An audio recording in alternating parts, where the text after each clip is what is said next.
सगे भतीजे ने चचा चची और अपनी कजन को बड़ी बेदर्दी के साथ कत्ल किया। खादम हुसैन साहब मेरे खालू जो से वो आते हैं, वो आके इनको मना करते हैं कि आप ये मामला ना करो, लेकिन उसने उस दौरान एक ईंट पकड़ी और उनकी कमर पे लगा दी। अंदर से वो 12 बोर राइफल उठा के लेके आता है, जो से अपने घर के पास खड़ा हो गए सीधा फायर करता है, उनके बिल्कुल आगे ये नाक के ऊपर फायर लगती है। जब वो फायर की आवाज़ सुन के मेरी खालू की बेटी खादम हुसैन की अंदर से बाहर आती है, पीछे से कमर में फायर उसके की है। और जब वो आवाज़ आई है और उनकी जो सी वालदा है घर से बाहर निकली है, जिस तरह उन्होंने अपने हस्बैंड की तरफ अपना चेहरा किया है, उसके भतीजे ने पीछे से फिर एक फायर किया जो सा दरवाजे के आगे उनके कमर के ऊपर यहाँ पे लगा और वो मौके पे गिर गई। ਆਉਂਦਿਆਂ ਉਹਨੇ ਦੜਲ ਕਰ ਦਿੱਤੀ। ਦੋਵੇਂ ਇੱਕ ਸਾਈਡ ਦੋਵਾਂ ਪਿਓ ਧੀ ਦੀ ਖਤਮ ਹੋ ਗਈ। अस्सलामुअलैकुम जी, मुझे मियां से इश्तियाक कहते हैं और आप देख रहे हैं न्यूज़ काउंटर। सगे भतीजे ने चचा चची और अपनी कज़न को बड़ी बेदर्दी के साथ कत्ल किया। ज़रा रहम नहीं किया और फिर ललकारे मारता रहा। फैमिली की जानिब जा रहे हैं, बात करते हैं, हमारे साथ रहिएगा। अस्सलामुअलैकुम जी। वालेकुम अस्सलाम। अच्छा, आपके क्या लगते थे? ये मेरी आंटी और खालू और कज़न लगती थी। अच्छा जी जी। क्या मामला हुआ कि सीधे 3 फायर मारे जाते हैं और मौका पर जो है वो जान बहक हो जाते हैं? मामला ये चल रहे थे कोई कुछ अर्सा से, कोई दो ढाई साल से ना इनका ये गली का रोला था, जिसकी वजह से अदालत ने ऑर्डर किया खादम हुसैन को, मेरे खालू को ये मालिक था इस गली का, ठीक है। उसके बाद उस अदालत ने ये बोला कि आप इनके घर के आगे दीवार खड़ी कर दे, लेकिन मेरे खालू ने नहीं किया कि कोई ये मेरे भाई का घर है तो मैं नहीं चाहता उनका रास्ता बंद हो, ठीक है। उसके बाद उसके जो से भाई हैं वो दुनिया से चले गए हैं, रुखसत हो गए। उसके बाद उन्होंने भतीजे ने ये काम किया कि इनकी जो सी गली है ना, उसके ऊपर मिट्टी डाल के और उसको गली को ऊंचा करने की कोशिश की, जिस तरह के इनका जो खादम हुसैन का घर था ये ज़रा कम था, नीचा था इसके अंदर। तो एक दो दफ़ा इन्होंने मामला किए, इन्होंने मना किया, लेकिन ये नहीं मना हुआ। और जिस दिन ये कत्ल होते हैं उस दिन इन्होंने ये काम किया कि ये आते हैं, आके ये रोडे वगैरह ईंटें वगैरह जो सी पड़ी हुई थी उसको उठा के अंदर ले जाते हैं भतीजे, ठीक है। खादम हुसैन साहब मेरे खालू जो से वो आते हैं, वो आके इनको मना करते हैं कि आप ये मामला ना करो, ये गली जिससे आप इसको उस तरह रहने दो, लेकिन उसने उस दौरान एक ईंट पकड़ी और उनकी कमर पे लगा दी, खालू के कमर पे लगाई। और जिसके बाद मेरे कज़न ने, खालू के बेटे ने ये बात की कि अब्बू कुछ नहीं होता, वो चुप कर जाते हैं और उनका भतीजा अंदर चला जाता है। जब अंदर जाता है, अंदर से वो 12 बोर राइफल उठा के लेके आता है, जो से अपने घर के पास खड़ा हो गए सीधा फायर करता है, उनके बिल्कुल आगे ये नाक के ऊपर फायर लगता है।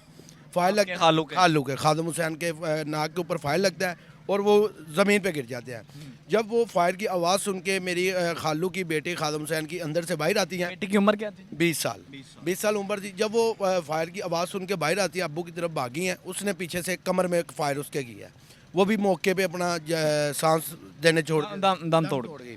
और जब वो आवाज़ आई है और उनकी जो सी वालदा है, ठीक है, मेरी आंटी बुशरा, वो जब घर से बाहर निकली हैं, जिस तरह उन्होंने अपने हस्बैंड की तरफ अपना चेहरा किया है, उसके भतीजे ने पीछे से फिर एक फायर किया जो सा दरवाजे के आगे उनके कमर के ऊपर यहाँ पे लगा और वो मौके पे गिर गई, ठीक है। ये मामला सारे बने। उसके बाद तब से लेके अब तक काफ़ी हमने पुलिस को भी कॉलें की, सब कुछ किया।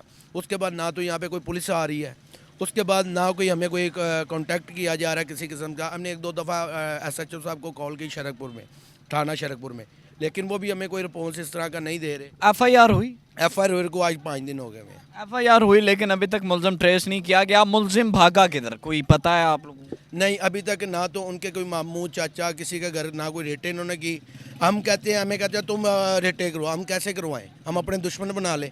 पुलिस को नहीं पता, ये पुलिस का काम है, हमारा काम तो नहीं ना उसको ढूंढना, ये पुलिस का काम है। जाएं, जाके उसका पता करें, ठीक है। आगे से हम थाने में जाते हैं, आप अपने घर जाओ, हम जाके देखेंगे, करेंगे।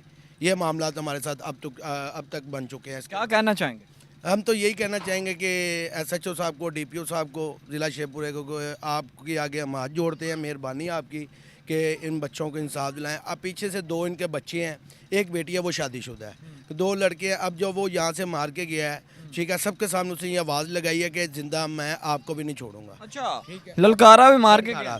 और उनके पीछे भी फायर की है, जो से फायर यहाँ पे दीवारों के साथ लगे हुए हैं, ठीक है। आप अपनी वीडियो दिखाना कैमरे में, वो दीवारों को फायर लगे हुए हैं, इनके पीछे भी उसने फायर किए हैं, लेकिन ये दोनों लड़के मौके के ऊपर भाग गए। अब इन लोगों को उससे जान का खतरा भी है। जान का खतरा भी है और पुलिस की तरफ से कोई रिस्पॉन्स किसी किस्म का नहीं है। हम पुलिस के पास गए हैं जी, बच्चों की जान को खतरा है, और पुलिस ने ये बोला है हमें जी आप इसकी अपनी हिफाजत आपने खुद करनी है, हम इस बात के ज़िम्मेदार नहीं है। SHO साहब शरकपुर वालों ने ये बात हमसे की है। चलें जी, ये हालात हैं। आगे फैमिली की जानिब भी जाने की कोशिश करते हैं और बात करते हैं, हमारे साथ रहिए। अब उनकी सिस्टर मेरे साथ मौजूद हैं, बात करते हैं। अस्सलाम वालेकुम।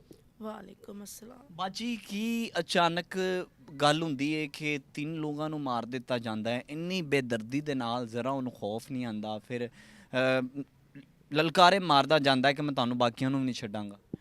ਉਹਨਾਂ ਨੇ ਵੀ ਉਹਨੇ ਘਰੋਂ ਸਪੋਰਟ ਹੈ, ਉਹਦੀਆਂ ਮਾਵਾਂ ਭੈਣਾਂ ਦੀ ਸਪੋਰਟ ਹੈ ਉਹਨੂੰ, ਉਹਦੀਆਂ ਮਾਵਾਂ ਭੈਣਾਂ ਦੀ ਸਪੋਰਟ ਹੈ। ਉਹਦੀਆਂ ਨੂੰ ਮਾਰ ਦੇਣ ਅੱਗੇ ਉਹਨੇ ਪਿਓ ਨੂੰ ਜ਼ਹਿਰ ਦੇ ਕੇ ਮਾਰ ਦਿੱਤਾ। ਹੁਣ ਉਹਨਾਂ ਭਰਾ ਨੂੰ ਕਿਸੇ ਪਾਸੇ ਲਾਉਣਾ ਸੀ, ਉਹਨਾਂ ਇਸ ਕੰਮ ਵਿੱਚ ਤਾਂ ਉਹਨੂੰ ਵਾੜਿਆ ਹੈ ਭਰਾ ਨੂੰ ਕਿ ਇਹ ਜਿਹੜਾ ਹੈ ਨਾ ਇਹ ਵੀ ਮਰ ਜਾਏਗਾ ਤਾਂ ਅਸੀਂ ਇਕੱਲੀਆਂ ਆਜ਼ਾਦ ਜਿੱਥੇ ਮਰਜ਼ੀ ਜਾਵਾਂਦੀਆਂ ਤੇ ਆਵਾਂਦੀਆਂ। ਇਹਨਾਂ ਦਾ ਇਹ ਕੰਮ ਸੀ। ਚਾਚਾ ਡੱਕਦਾ ਸੀ, ਨਹੀਂ ਸਾਨੂੰ ਯਕੀਨ ਅੱਛੇ ਬੁਰੇ ਕੰਮ ਤੋਂ। ਹਾਂ। ਅੱਛਾ ਬਾਜੀ, ਪਹਿਲੇ ਪਤਾ ਨੀਵਾ ਹੈ, ਉਹਨਾਂ ਦਾ ਘਰ ਉੱਚਾ ਹੈ, ਲੰਘਦਿਆਂ ਪਾਦਿਆਂ ਨਜ਼ਰ ਪੈਂਦੀ ਹੈ। ਉਹਦੇ ਬੱਚੇ ਨੇ, ਬੱਚੀ ਹਾਫਜ਼ੇ ਕੁਰਾਨ ਹੈ ਜਿਹੜੀ ਇਹਨਾਂ ਕਤਲ ਕੀਤੀ ਹੈ। ਇੱਥੇ ਪਿਓ ਨੂੰ ਵੇਖ ਕੇ ਬਾਹਰ ਹਾਲ ਹੋਈ ਹੈ ਤੇ ਭੱਜ ਕੇ ਗਈ, ਪਿਓ ਨੂੰ ਜੱਫਾ ਮਾਰਿਆ ਉਸ ਤੇ ਗਲੀ ਦੇ ਵਿੱਚ, ਗਲੀ ਦਾ ਰੌਲਾ ਹੈ ਇਸਦਾ। ਇੱਟਾਂ ਲਿਆ ਕੇ ਸਾੜ ਦਿੱਤਾ, ਸੋ ਰੋੜੇ ਮੈਂ ਤੇ ਪੀਸੀ ਪਾਣੀ। ਇਹਨਾਂ ਨੇ ਆਖਿਆ ਇੱਥੋਂ ਪਿੱਛੇ ਪਿੱਛੇ ਪਾ ਲਵੋ ਮੇਰਾ ਦਰਵਾਜ਼ਾ ਛੱਡ ਕੇ, ਤੇ ਮੈਂ ਇੱਧਰ ਰਹਿਣ ਦੋ, ਜਦੋਂ ਮੈਨੂੰ ਅੱਲਾ ਦੇ ਦਾ ਮੈਂ ਵੀ ਘਰ ਬਣਾਵਾਂ ਦਾ, ਮੈਂ ਬਣਾ ਲਾਂ। ਉਹਨੇ ਭੈਣ ਨੇ ਉੱਤੋਂ ਇੱਟ ਮਾਰੀ, ਪਿਓ ਡਿੱਗ ਪਿਆ, ਧੀ ਭੱਜ ਕੇ ਅਗਾਂ ਗਈ ਏ ਤੇ ਉਹਨੂੰ ਵੀ ਨਾ ਕਤਲ ਕਰ ਦਿੱਤਾ। ਅੰਦਰ ਪਿਸਤੌਲ ਘੋੜਾ ਚੜਾ ਕੇ ਅੰਦਰੋਂ ਲਿਆਇਆ, ਬਾਹਰ ਆ ਕੇ ਉਹਨੇ ਕੋਈ ਬੰਦੂਕ ਨੂੰ ਕੁਛ ਵੀ ਨਹੀਂ ਕੀਤਾ, ਇੰਜ ਪਿੱਛੇ ਕਰਕੇ ਲਿਆਇਆ। ਆਉਂਦਿਆਂ ਉਹਨੇ ਦੜਾਲ ਕਰ ਦਿੱਤੀ। ਦੋਵੇਂ ਇੱਕ ਸਾਈਡ ਦੋਵਾਂ ਪਿਓ ਧੀ ਦੀ ਖਤਮ ਹੋ ਗਈ। ਮੁੰਡਿਆਂ ਮਗਰ ਭਜਾਇਆ, ਸਾਡੀ ਭੈਣ ਅੱਗੇ ਹੋ ਗਈ। ਉਹਨੇ ਆਹ ਨੱਸ ਜਾਓ ਇਹ ਲੱਗਾ ਹੀ ਮਾਰਨ। ਉਹਨਾਂ ਪਿੱਛੋਂ ਦੀ ਕੰਡ ਛਾਣਨੀ ਕਰ ਦਿੱਤੀ ਦੋਵਾਂ ਭੈਣ ਭਰਾਵਾਂ ਨੇ। ਐਡਾ ਬੇਦਰਦੀ ਨਾਲ ਮਾਰਿਆ ਗਿਆ ਤਿੰਨਾਂ ਨੂੰ। ਤੇ ਲਾਸ਼ਾਂ 2 ਘੰਟੇ 3 ਪਈਆਂ ਰਹੀਆਂ ਨੇ ਕਿ 2-2:30 ਵਜੇ ਤੱਕ ਲਾਸ਼ਾਂ ਪਈਆਂ ਰਹੀਆਂ ਨੇ। ਨਾ ਪੁਲਿਸ ਵਾਲੇ ਆਏ ਨੇ ਤੇ ਨਾ ਹੀ ਕੋਈ ਹੋਰ ਉੱਤੋਂ ਆਇਆ ਹੈ। ਮੇਰੀ ਭੈਣ ਤਰਲੇ ਲੈਂਦੀ ਇੱਥੇ ਤਰਲੇ ਲੈਂਦੀ ਰਹੀ, ਖਰੇ ਬਾਚੀ ਜਾਂਦੀ ਟਾਈਮ ਨਾਲ ਗੱਡੀ ਆ ਜਾਂਦੀ, ਐਂਬੂਲੈਂਸ ਵੀ ਨਹੀਂ ਆਈ। ਐਂਬੂਲੈਂਸ ਵੀ ਨਹੀਂ ਆਈ। ਜਦੋਂ ਆਈ ਉਦੋਂ ਉਹਨਾਂ ਚਿਰ ਉਹਦੇ ਸਾਹ ਬਰਾਬਰ ਹੋ ਗਿਆ ਸਨ। ਸਟਾਫ ਤੇ ਗਈ, ਥੋੜਾ ਕੋ ਅੱਗੇ ਜਾਂਦਿਆਂ ਦਮ ਤੋੜਤਾ ਉਹਨੇ। ਸਾਨੂੰ ਇਨਸਾਫ ਚਾਹੀਦਾ ਹੈ। ਮੇਰੇ ਨਿੱਕੇ ਨਿੱਕੇ ਬੱਚੇ ਨੇ, ਜਾਂਦਿਆਂ ਇਹਨਾਂ ਨੂੰ ਧਮਕੀਆਂ ਲਾ ਕੇ ਗਿਆ ਹੈ। ਮੇਰੇ ਨਿੱਕੇ ਨਿੱਕੇ ਬੱਚੇ ਨੇ, ਅਸੀਂ ਇੱਥੇ ਬਹਿ ਤਾਂ ਨਹੀਂ ਰਹਿਣਾ, ਅਸੀਂ ਆਪਣੇ ਘਰ ਵੀ ਜਾਣਾ ਹੈ। ਇਹਨਾਂ ਦਾ ਕੌਣ ਹੈ? ਇਹ ਮਰੀਮ ਨਵਾਜ਼ ਫਿਰ ਜ਼ਿੰਮੇਦਾਰ ਹੈ ਨਾ ਮੇਰੇ ਬੱਚਿਆਂ ਦੀ। ਕੱਲ ਨੂੰ ਮੇਰੇ ਬੱਚਿਆਂ ਨੂੰ ਮਾਰ ਦਿੰਦੇ ਨੇ, ਅਸੀਂ ਕਿਹਨੂੰ ਪੁੱਛਾਂਗੇ? ਉਹ ਜੋ ਉਹ ਫੜੀਚਾ ਨਹੀਂ ਹੈਗਾ, ਉਹਨੂੰ ਨਹੀਂ ਨੇ ਫੜਿਆ, ਕੋਈ ਸਾਡੀ ਗੱਲ ਨਹੀਂ ਸੁਣਦਾ, ਕੋਈ ਆਣ ਕੇ ਸਾਨੂੰ ਕਿਸੇ ਨੇ ਪੁੱਛਿਆ ਨਹੀਂ ਹੈਗਾ, ਤੇ ਅੱਗੋਂ ਕੋਈ ਕੀ ਕਰੇਗਾ? ਅੱਛਾ ਮੈਨੂੰ ਦੱਸੋ, ਹੁਣ ਕਿੰਨੇ ਫੈਮਿਲੀ ਮੈਂਬਰ ਨੇ ਜਿਨ੍ਹਾਂ ਨੂੰ ਆਪਣੀ ਜਾਨ ਦਾ ਖਤਰਾ ਹੈ? ਉਹਨਾਂ 3। ਕੌਣ ਨੇ? 2 ਬੇਟੇ ਨੇ, ਇੱਕ ਆ ਸਾਡੀ ਬੇਟੀ ਹੈ। 2 ਬੱਚੇ ਨੇ। ਬੱਚੀ ਸਾਡੀ ਖਤਮ ਹੈ, ਆਪਣੇ ਘਰ ਵਾਲੀ ਹੈ, ਨਾਲ ਦੀ ਗਲੀ 'ਚ ਇਹਦਾ ਘਰ ਹੈ। ਉਹ ਬੱਚੀ ਆਪਣੇ ਬੱਚੇ ਸੰਭਾਲੇ ਦੀ ਕਿ ਇਹਨਾਂ ਬੱਚਿਆਂ ਦੀ ਰਖਵਾਲੀ ਕਰੇਗੀ। ਉਹਦਾ ਇੱਕ ਮੀਆਂ ਹੈ, ਉਹਦਾ ਵੀ ਪਿੱਛੇ ਕੋਈ ਨਹੀਂ, ਕੰਡ ਕੁੰਡ ਉਹਦੀ ਵੀ ਨਹੀਂ ਹੈਗੀ। ਉਹਦਾ ਵੀ ਵਾਲਦ ਕਤਲ ਹੋ ਗਿਆ ਛੋਟਿਆਂ ਹੁੰਦਿਆਂ ਹੀ। ਉਹਦਾ ਵੀ ਸਹਾਰਾ ਕੋਈ ਨਹੀਂ ਹੈਗਾ। ਉਹ ਡਰਦਾ ਆਉਂਦਾ ਨਹੀਂ ਹੈਗਾ। ਉਹਨੂੰ ਇੰਨਾ ਤੇਜ਼ ਬਹਾਰ ਉਸ ਦਿਨ ਦਾ ਪਿਆ ਮੰਜੀ ਤੇ, मैं ਤੁਹਾਨੂੰ ਦੱਸ नहीं सकती। बिल्कुल जी, मैं इधर आप लोगों को यही कहना चाहूँगा कि इस प्रोग्राम को इतना आगे तक पहुँचाएं कि इन लोगों के साथ इंसाफ हो सके। आर में बाजी बता रही थी कि उन्होंने क्या है कि मैं पेश तो हूँगा, मैं अपनी गिरफ्तारी तो दूंगा, लेकिन तब दूंगा जब बाकियों को भी ख़त्म कर दूंगा। आप देखें, सगे चाचे को जब कोई अच्छे बुरे काम से रोकता है तो इतना बुरा मामलात नहीं होने चाहिए। देखें ना, एक ही घर से 3 जनाजे जब आगे पीछे उठे, क़यामत गुजरती है उस घर पर। और देखें कोई 5 दिन हो गए हैं, कोई भी इन्हें नजर नहीं आता। 7 दिन 7 ਦਿਨ ਅੱਜ ਹੋ ਗਏ ਨੇ। ਜੁਮੇ ਦਾ ਦਿਨ ਸੀ। ਸਵੇਰ 9 ਵਜੇ ਉਹਨਾਂ ਬਿਲੇ ਲਾ ਦਿੱਤੇ ਨੇ, ਮਾਰ ਦਿੱਤੇ ਨੇ ਉਹਨਾਂ ਨੇ ਸਵੇਰ 9 ਵਜੇ। 2:30 ਵਜੇ ਲਾਸ਼ਾਂ ਚੁੱਕੀਆਂ। ਹਾਂਜੀ 2-2:30 ਵਜੇ ਲਾਸ਼ਾਂ ਚੁੱਕੀਆਂ ਨੇ। ਮੇਰੀ ਭੈਣ 10 ਵਜੇ ਹਸਪਤਾਲ ਗਈ ਏ, ਇੱਥੋਂ ਲੈ ਕੇ ਗਏ ਨੇ। ਮੈਂ ਉਹਦੇ ਨਾਲ ਉੱਥੇ ਸਾਰੀ ਦਿਹਾੜੀ ਉੱਥੇ ਰਹੀ ਹਾਂ। ਉਹ ਪਿੱਛੋਂ ਬਾਅਦ ਵਿੱਚ ਫਿਰ ਇਹ ਆਏ ਨੇ, ਇਹਨਾਂ ਨੇ ਆਣ ਕੇ ਮੰਜੀ ਤੇ, ਇੱਕ ਮੰਜੀ ਤੇ ਦੋਵਾਂ ਜਣੇ ਪਿਓ ਧੀ ਨੂੰ ਇੱਕ ਮੰਜੀ ਤੇ ਪਾਇਆ, ਪਾ ਕੇ ਫਿਰ ਹਸਪੀਟਲ ਜਾ ਕੇ ਦਾਖਲ ਕਰ ਦਿੱਤਾ। ਸਾਨੂੰ ਡੈਡ ਬੋਡੀ ਜਿਹੜੀ ਉਹ ਮਿਲੀ ਸਾਨੂੰ ਰਾਤ ਦੇ 1 ਵਜੇ। चले जी, इन लोगों के साथ इंसाफ होना चाहिए। अल्लाह ने के बाद